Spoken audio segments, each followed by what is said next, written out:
Welcome to Growth, powered by FareHarbor, where we explore the strategies behind thriving tour and activity businesses. Whether you're just starting out or scaling up, this podcast is packed with insights to help you succeed. Now, here's your host, FareHarbor's Community Manager, Rebecca Costley. All right. Well, Leah, thank you so much for joining me for this very special episode of Growth powered by FareHarbor. I'm so excited to have you here. So Leah Garcia, Louisville Food Tours is your business. Can you tell us a little bit about Louisville Food Tours, how long you've had the company, how did it start, and like what your role kind of is there? Yeah, so my husband and I co-founded Louisville Food Tours about 2 years ago, actually. This month is our 2-year anniversary. Thank you. So we really started it just out of wanting to tell the story of my hometown, Louisville, Kentucky, and a firm belief based on lots of experience with other food tours that is the best way and most fun way to get to know the city. Sorry to all the other kinds of tours out there, but we love food tours. So, we both have a background in storytelling, in, acting, education, kind of all these different skill sets that kind of come together to produce a food tour. So we started running them 2 years ago. My husband was, the first tour guide that we had. I handle everything that is not tour guiding, or like he writes the scripts, he does the training, he does all of the actual like going outside part, and I do all the sitting inside and staring at a screen part. So yeah, and when we first started, we were running 1 tour, 2 tours a week. I had a 6-month-old baby, so I very quickly wanted us to have other tour guides running those tours. So as we expanded, by the end of the first year, I think we were running about 35 tours a week with about 10 tour guides. And I think now we're about 10 to 15. And I haven't sat down and counted, but when I did like some back of the napkin math, it's like, 45 to 50 tours a week, something like that. Right now it's, high season too. So it's not like that all the time. Incredible. But yeah. And so why Louisville? Are you from there then? I am from Louisville originally. I grew up there. I traveled all over the world. I lived in the Bay Area for 10 years. That's where I met my husband.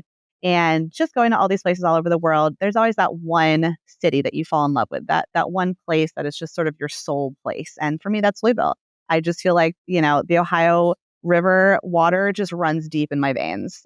So I always knew we wanted to move there, and we chose to raise our family there. And my background is we'll get to this, of course, my background is in blogging, travel blogging. And we were telling stories about places all around the world and just really wanted to focus on making a deeper impact on one place. And for me, it's always been Louisville. So you just mentioned the blog, which is kind of the meat of this episode, is really getting into what influencer and travel blog 101. And especially for those small business owners who are like, I keep hearing my SEO guys keep telling me to do a blog, and I don't really know how to execute that. So I'm really excited for this episode with you. Can you talk a little bit about your blog? It's called Practical Wanderlust. Practical Wanderlust that's our big global travel blog. So we started it about 10 years ago, and during a year-long honeymoon that my husband and I took, which was an absolute disaster, but a lot of fun. And by the end of that year, we kind of built it up into having an audience. And I thought, well, maybe I can make this into a job. At the time, blogging wasn't like a job like that. Nobody knows how. Even still, I get questions like, how do you make money? And I wasn't sure either, but I kind of just figured it out. And so we did that. I did that for the last 10 years. And we ended up growing to be one of the largest travel blogs in the world, which is pretty incredible. Pandemic definitely scrambled everything, changed everything. Our priorities shifted. We spent so much time traveling around the world, and then we decided we really just wanted to be settled and plant roots and have a child and, all of those things. And so we shifted the focus. We still have Practical Wanderlust, but we shifted the focus to really focusing on Louisville about 2 years ago. And I also, at that time, right before starting the food tour company, I started a destination travel blog called Let's Go Louisville, which is all about discovering Louisville and Kentucky and the places nearby. And this all was something you just crafted. Was there a specific goal when you made these websites, or was it just something that it was truly born out of passion? You just wanted to publish what you were doing on this year-long honeymoon. That is, you must love your husband, girl. Year long. I said if we can make it married out of that, spending a year in hostels together, I'm gonna be with this man forever. We can have children. We'll be okay. Oh, we were backpacking. Oh yeah, we were not. This is not a luxury kind of year-long honeymoon.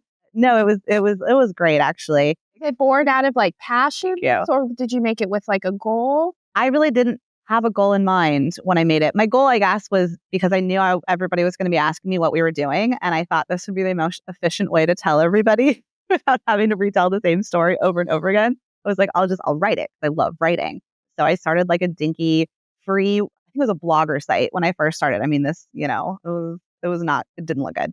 And I moved to WordPress eventually. And I just didn't realize you could make any money out of it for maybe the first 6 months or so until I really started getting more traffic. I heard about things like affiliate marketing. My first partnerships, and they weren't paid. My first just like collaborations were with like small tour operators, small cooking experiences and food experiences. And actually, it's been so great today. I've been meeting with several tour operators who I worked with like 10 years ago when I was a baby blogger, and they were baby tour operators. And we I took their tour and I loved it so much that I wrote about it, and I've been sending them traffic ever since and visitors ever since. So yeah, I really just was excited and passionate and wanted to tell the stories of the things that we were doing. I wanted to write the guides that I didn't find online when I was planning our trip, because we were going to some places that just they were so off the beaten path, I guess, that like there really wasn't necessarily always a good reason to go there.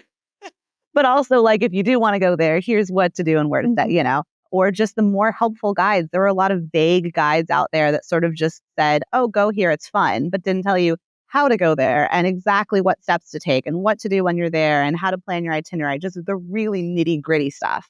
And I wanted to do that. What year was when you started this? 2016. So that's in 2016, there was Instagram, but it was a pretty early version of it. Things have kind of changed a lot. Has the blog kind of evolved with that change landscape? There's like bloggers and then there's influencers, and I'm such a blogger. Bloggers, we love to talk, we love to tell stories, we love to write, we love using words like lust, all the time, and cobblestone streets. And then there's influencers, and they like being in front of the video and they like showing things visually. That's awful. Yeah. Right. So I like do it because I'm like, I have to do it. I have to be on Instagram. I have to be doing video, but I just want to write. So for me, it's always been focused on blogging, focused on SEO, focused on storytelling.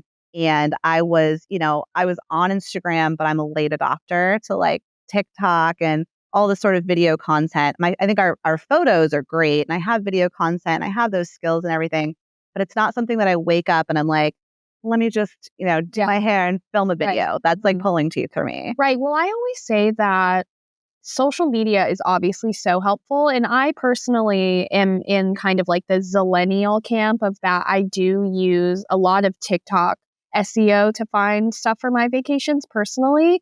But it's a lot of reinforcement. So if I'm seeing something that looks like a really good time on Instagram or TikTok, I am going to Google and I am going to go to that website. Hopefully it comes up and make sure it's safe to put my credit card number in there. It all has to do with, the booking flow and the travel planning sort of stages of each process. So I think TikTok and Instagram are so good for awareness. Right. Learning about a destination, especially a place like Louisville, where I'm based, that you might not necessarily realize has a lot of things to do, right? Yeah. This might be the first time you're hearing about it. And then once you're aware of it, then you go into the planning stages, and then you go to Google and you're looking for blogs and you're looking for details and where to go and what to do. And this is the exact tour I recommend you taking. This is the exact hotel you should stay in.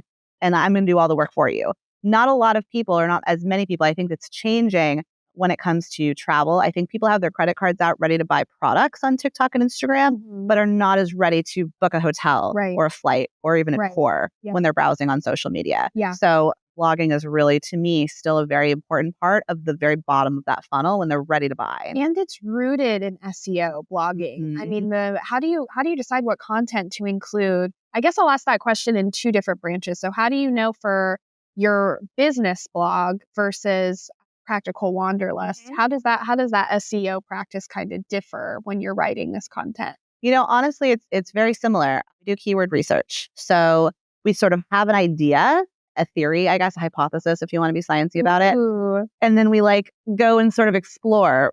I think that people might be looking for where to stay in Louisville, right? And then I'm going to go into my keyword research tool. I use Key Search and I start typing it in, and they're going to suggest to me, well, people might not be looking for where to stay in Louisville, but they might be looking for hotels near downtown Louisville. Maybe that has a higher amount of volume, right? And the volume is the KPI that I'm looking at. That's the number of people searching for that per month. So how likely are you to rank for this keyword? A keyword that is like things to do in New Orleans is going to be extremely hard to rank for versus something more niche like best food tours of the Garden District in New Orleans. The more specific you get, the more likely you are going to be able to rank for that. So we always base it on a keyword. There are times that we would just write it because we know that we want to write about it and people don't necessarily know to search for it unless they know it exists.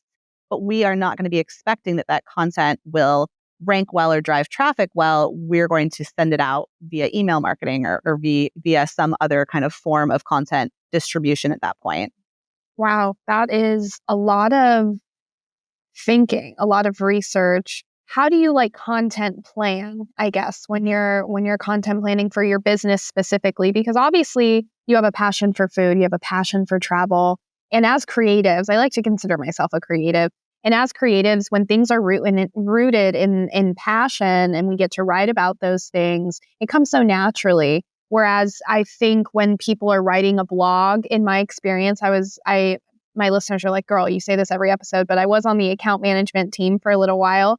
And I would see blogs all the time, but they were so rooted in formula, which was good and bad, but it kind of lacked authenticity. What do you do to keep both relevancy in those keywords you mentioned, but also keep rooted in the food, the passion of the business? It is a tricky balance. If you write like a robot, you might please Google, but nobody wants to read it. They're just going to scroll through. It's really obvious. Sorry, ChatGPT. I'm not a fan.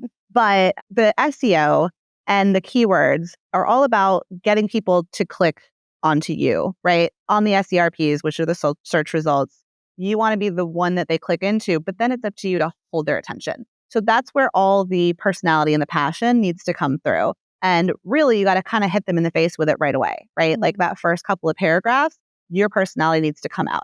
If it sounds like it was written by ChatGPT and it sounds, nobody thinks that ChatGPT really has any authority necessarily. I think it's a convenient way of getting information across, but it just lacks passion or any kind of emotions. So for us, and the reason why our blog grew so quickly and why we did experience so much success is because our personality shines through in every single article. We basically are kind of thing or overarching theme is that we are disastrous travelers. Like my husband and I are just everywhere we go, we do everything horribly wrong. We make every mistake in the book and then we tell you exactly how to avoid it. But we're not just going to come in and write, here's the perfect, itinerary. We're going to tell you about all our stupid mistakes. We're going to tell you the story. Like if you and I are sitting down over wine and you're like, oh, how was your trip? I'm going to be like, oh my God, let me tell you about this. We got lost, we missed this train, whatever, right? That's what you really want to hear. That's what's entertaining, that's interesting, it's informative. You want to have that personality coming through. So that has been our driving force, putting our personality first, telling a really good story. It's the same thing that goes into making a really effective tour. It's all about storytelling. It's all about that human connection. And yes, you're conveying information, but you need to do it in a way that delivers a really human story. There has to be that element of connectivity or it's just a lot of information. So having that, getting that keyword and getting, an outline where you're delivering information and then finding ways to even sometimes I'll go through and I'll write all the information and then I'll go back through and add the personality. I'll add the jokes, I'll add the stories and make it really actually interesting and fun to read. Oh, that's awesome. And yeah, I did notice it's just very clear, like you said, the passion that comes through in your blog, which I find really admirable and fun. And I love that you were able to have all of those experiences. And I'm glad that you reflect on them so fondly because when I went on a trip once that was just like that. It was just one thing after another, the worst things that could possibly happen. And you sound like a great travel partner. You just adapt. I'm the worst travel partner. That's the point. Yeah. No, but those are the best stories. It's always the most fun things that you have are when things just don't go as planned. And sometimes it's disastrous results and you're cranky and you're tired and you're hungry, but they're funny to talk about later when you've got some food and some sleep, and maybe you've come home. And that's what people like to share when they talk about their travels. They want to, tell those stories. For us, it happens to be disasters. But for you, maybe it's this, oh my God, it's this amazing food that I ate. I have to tell you about this. Or I went and saw this beautiful hike, whatever it is. People want to hear that passion, and that's what draws them to you. Well, let's talk about when we are focused on our business. So if we're a tour operator trying to start a blog, can you break down a little bit of the benefits of having a blog on your business site and versus like the effort, how much time or how much time it should take, how much time maybe it shouldn't take? Oh my goodness. It can be a full-time job if you want it to be a full-time job. Probably nobody listening has a, room to throw that in. I will say when it comes to time, my goal, I kind of set myself like a schedule. I wanted to publish a blog post. It started out, it was like every single Friday. When I kind of started thinking about planning my content schedule, I was plugging things into knowing that I have to get out 4 blog posts this month, right? And so when I was doing it for the travel blog, it was something like, one of those posts is just going to be really personality based, really a story that I just want to tell just because it's going to foster that relationship with my audience. One of them is going to make me money, right? So it's going to be affiliate driven or product driven or a sponsorship of some kind. One of them is going to be a cornerstone piece. So something that's going to build out my authority. So I kind of like categorized it, right? So maybe, for example, if I was doing it as a food tour operator, maybe it's like one is a recipe, one is a destination guide, one is a restaurant feature, and one is a travel guide to my destination, right? So kind of thinking of it in those categories and then coming up with a list of the things that you want to write. Every single piece doesn't have to be like your magnum opus, which if you go to my blog, I didn't take my own advice because they're all like 6,000 to 10,000 words. They're so long, but they don't have to be. They can be 2,000 words or so.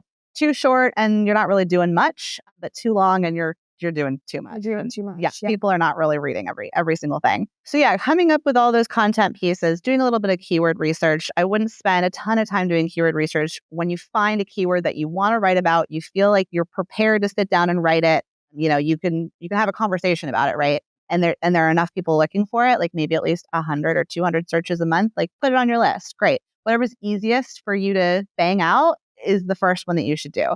I always tell people when they start to blog, the hardest thing is just starting. The second hardest and hitting publish on your very first post. That's the hardest part of blogging. The second hardest part is continuing to do that on a consistent basis. So having that kind of deadline for yourself and seriously, whatever is easiest to write, just get that one out. As the more you practice, the better it gets. For those of us who are very busy and maybe don't want to do it themselves, I have an editor.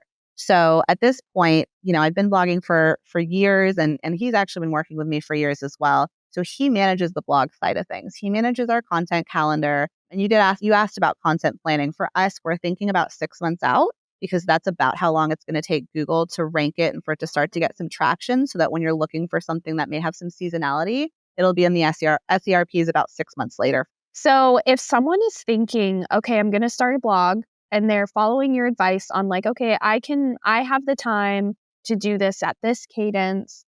I'm going to start planning content. What is there like bones to a good post? How does that work? I know we hit keywords really hard and researching keywords. Yep. Is there anything beyond that? Using those keywords. You got to use them or you're never going to rank for them. So I like to use them in my headers, right? So you get your top header, your H1 header, and to use the technical kind of formatting verbiage, that's your title, right? So you want to have your primary keyword that you're targeting in that title.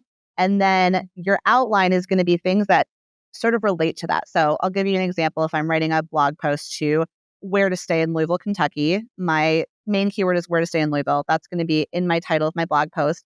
Then I'm going to go through my headers are going to be things like where to stay near downtown, best hotels for families, best hotels with a pool near downtown, right? And those are all also keywords. And I could write a whole blog post just for that if I really wanted to and if there was enough content. But a lot of the time, that also just has to do with my main keyword and it's really related. And you'll capture some of the people searching for that as well. So that I kind of create my outline based off of my keyword research as well. The tool that I use, Key Search, it has like a suggested questions people are also asking.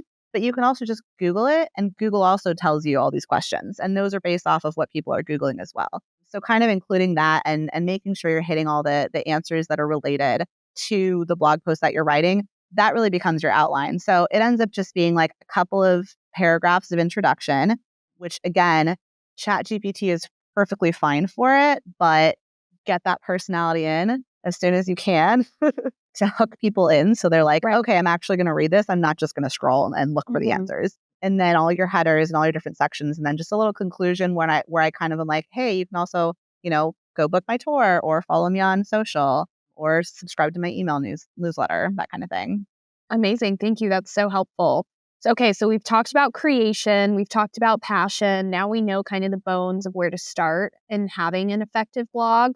Now, what if I want to be featured on one? So whether, I know you said you're more of a blogger versus like an influencer, but I think you have a lot of experience in both worlds. I do both. I don't like it. I don't like the social media, but yes, I do. Yeah. So if I'm an operator and I want to be featured on someone's blog or featured on someone's Instagram grid, what should I do? What does that etiquette look like? And how do I even choose an influencer? So I will say, first of all, it's so much easier to be featured rather than create it yourself. First thing I would do, whether you're deciding whether you're going to write a blog or you're not sure yet, is go and Google the keywords that you'd like to rank for and see if somebody else already wrote that post, or maybe a few bloggers already wrote that post. And if they wrote that post, A, you're unlikely to outrank them, and B, it's going to be a lot easier for you to just get listed, right?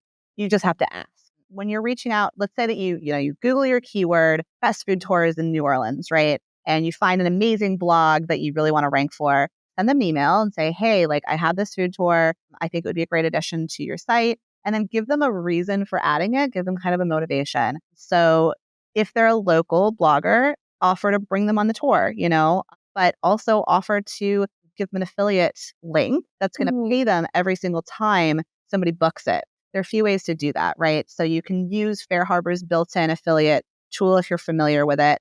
You basically fill out a form and they send you a link, but you do then have to like manually pay them out. Or if you're using Viator, you can actually use Viator links because Viator has a fantastic affiliate program that they've created. And actually, I helped them design that. I was on the Viator Affiliate Advisory Board. They do a great job. Honestly, that's what a lot of your commission is going towards, is paying influencers and bloggers. So you can say, if you're on the Viator affiliate program, here's my Viator link. You don't have to worry about it. Viator will pay them out. There are some bloggers, if it's a large blog, like my blog, Practical Wanderlust, they may also ask for like an implementation fee, which is basically just like $100 or $200 to cover their time or their team's time to go in and add that. Sometimes there are things that they're doing that you don't even necessarily see, right? Sometimes they're writing, they're adding you to their list, they're taking your text, they're taking your copy, they're rewriting it to make it familiar to your audience. They're taking a picture that you may already use. They might also have like newsletter sequences that include or that are driving people to that page. Or like I have a list of, on my newsletter, on my email newsletter, I have 50,000 subscribers, and I know which of them are planning visits at what time to which destinations that I've written about.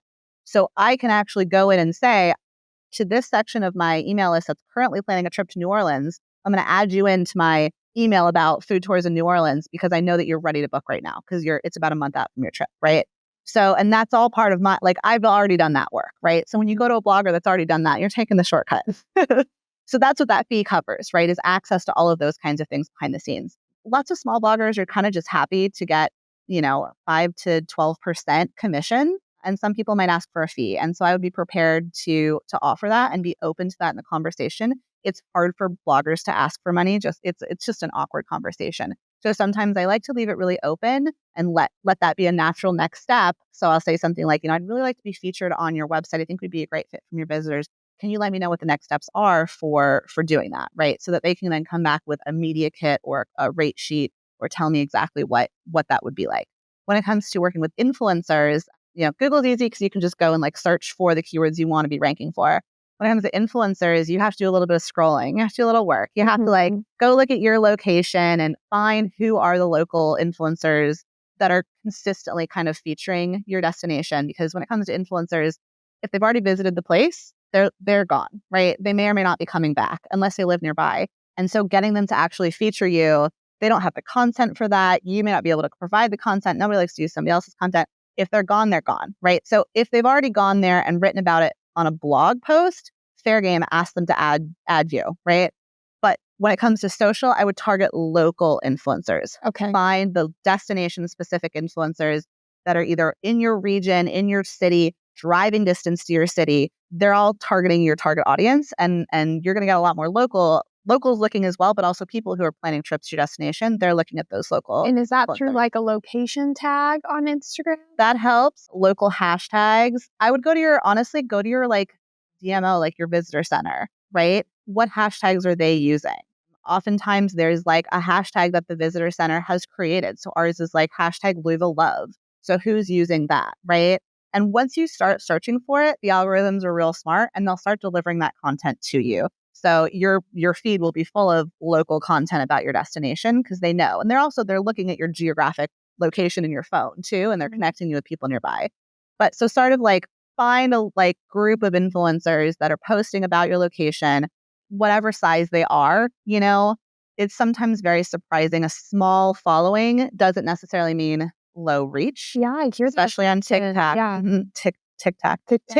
Oh my gosh, I just aged myself. But anyway, you can get a viral video regardless of size. Right. So don't necessarily be too worried about that. I always look for 5,000 followers or up. Mhm. It's a very low bar there. So when you start getting to the bigger influencers, 100, 200,000 and up, they may not necessarily have the best engagement. So when I say engagement, that's anything that somebody does to engage with their content. So that's likes, follows, shares, saves. And if you go and look at their reels on Instagram or you go and look at the views on TikTok, and comments, it'll show you how many people are actually engaging with it versus just like looking at it and scrolling by.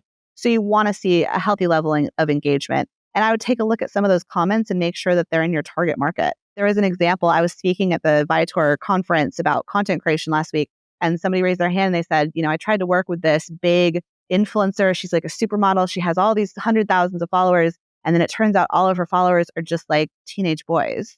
So that's not your target audience, right? Make sure that your target audience is reflected in those comments. If they're tagging their friends, if they have a picture of their dog and it's a private profile, those are real people. Those are not like bots, right? So do a little checking just to make sure. So I kind of have like a running list of influencers in my target market that I like to work with or that I want to reach out to. And I just send them a message and I say, hey, I'm Louisville Food Tours. We run walking food tours in Louisville, Kentucky.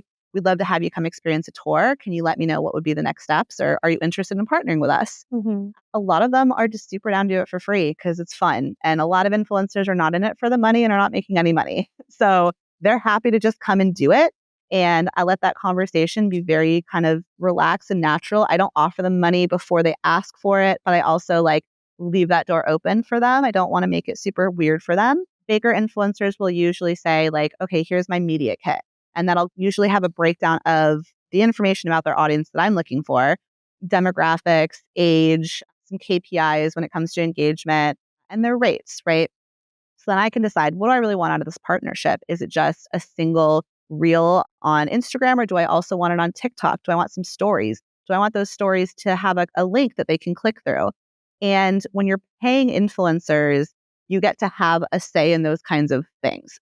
As you get to ask for deliverables, you can set deadlines, and you can even negotiate things like licensing their content.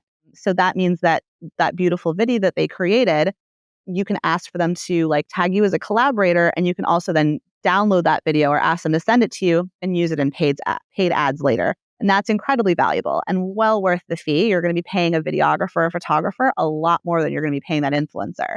So I like to pay influencers so that I can get that content and use it for other purposes. It's a great way to get images and videos to use. But when you're doing a free or comped partnership where you're just providing a tour, you don't get to have a say. You don't get to ask for deliverables. You don't get to tell them, I'd like it to be like this. I'd like it to be at this time. It's called earned media at that point. It's essentially the same as working with a journalist. You're just inviting them to come along and crossing your fingers in the hopes that you might get something out of it. So it's important to have those expectations so that you can kind of know, if we're paying, there's a contract in place, there's a scope of work that you'll want to provide and have them sign. It's going to be very meticulous and detailed. It's a business transaction. Mm-hmm. If you're just asking them to come along it's a journalist, it's a PR, it's earned media. You get no say, and you're just going to be thrilled with whatever happens. And if you do want to use those pictures or video, you're going to need to get explicit written instruction for them. Otherwise, you're in copyright law violation. Oh, wow. Yeah. I didn't even think about that. Mm-hmm. So let's talk about, before I send you off to enjoy the rest of the content of the conference, again, thank you for your time here. Let's talk about tracking. I would be remiss if I didn't ask about tracking. So you mentioned you use Viator. You've dabbled in using the affiliate links with FareHarbor as well. I'm sure you've dabbled in like codes. So using like a coupon code or campaign code, as we call them at FareHarbor. What do you find is the most effective way to measure that? Is it GA4? Is it using a code, or is it using those links and just looking at your reporting in the dashboard? What does that look like for you? I will say when it's in FareHarbor, you have a lot more visibility over the data. So when I set up affiliates in FareHarbor, and I kind of created a whole like mental sort of, not mental, I created a PDF like program to welcome all the influencers that I invite, to give them all their information, give them their codes, and give them some tips. And I give everybody not just the affiliate links, but I also give them a promo code. So they have both. Because if you're posting on social media, nobody's really clicking on a link. Or, they might, but it's less likely. Having a promo code is usually more effective. The other way around for blogging, right? You want to have a link that they can click. They may or may not use a promo code. So I like to give them both so that they can decide what they want to use and what's the best fit for the audience. When it comes to Viator, you don't have visibility. You'll have to ask your influencer partner to provide that if you want to know how many they've driven for you. And if they're interested in expanding your partnership, maybe doing a paid collaboration or working with you more, they might be happy to provide that. Nobody's ever asked me for it, to be honest with you. But I have a whole dashboard, a suite of reports on the affiliate side of things that I'd be happy to provide to anybody who wanted it. It's like the opposite on FareHarbor. The affiliate, the blogger, doesn't have any visibility to reporting. They have to ask you when they want that reporting to know how much that they're delivering. And it's like the honor system. They kind of have to rely on you to tell them, hey, you earned this much and here's your payout. Like I said, 10 years ago, I started partnering with some tour operators that are here today at Spark. And I just met them today for the first time, which is great. We've been partnered together on using a FareHarbor affiliate link almost 10 years. So, oh, I love that. Yeah. Well, thank you so much for being here today, Leah. I hope you're getting a lot out of New Orleans. And as a foodie, I hope you're getting a lot out of New Orleans. And also as a Spark attendee, I hope you're getting a lot out of the content. I know people are going to love this episode. Before we go, I would love if you plugged your business as well as your blog before we sign off here. Yeah. So Louisville Food Tours, if you are coming to Louisville, we run walking food tours. You can experience the story of Louisville one bite at a time, and bourbon. We do have lots of bourbon. If you're planning that trip to Louisville, you'll want to go to letsgolouisville.com. So that's my Louisville website where you can find all of the travel guidance that you need to plan your trip. And then if you're planning a trip somewhere else in the world, check out practicalwanderlust.com, and maybe we've written about it. Maybe we had a disaster there at one point. Highly likely. Amazing. Thank you all for listening to another episode of Growth Powered by FareHarbor. If you liked this episode, make sure to like and follow. All right. We'll talk to you all next time. Thanks for listening. Thanks, Leah. Thank you.